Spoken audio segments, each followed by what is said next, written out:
Good evening. Ako si Noel Ponce.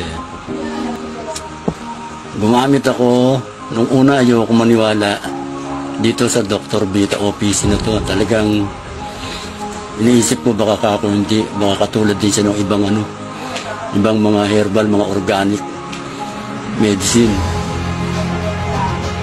Ngayon, hirap na talaga ako lahat na ng symptoms ng prostate, frequent urinating, lahat naranda sa akin na.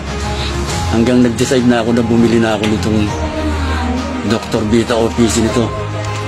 Mga after 15 to 20 days capsules, nakakaramdam na ako ng buti. Okay pala siya. Hanggang naubos ko. 30 capsules, 1 month, talagang gumanda pakiramdam ko. At tapos nung mga 2 days, 3 days na hindi ako order, akala ko okay na yun. Bumili ako na ng bago. Ayun. Talagang, totoo nga talaga, nagkakaroon siya ng erection din. Hindi naman sa pagbibiro, nagkaroon talaga ako ng erection sa umaga, yung tinatawag nating morning hard-on. Kaya pinapayo ko sa inyo, bumili na kayo, huwag na kayong mag-doubt pa. Sa mga may katulad kong prostate, try nyo, talagang effective siya. Salamat, thank you, Dr. Vita, dahil sa'yo gumanda na pakiramdam ko.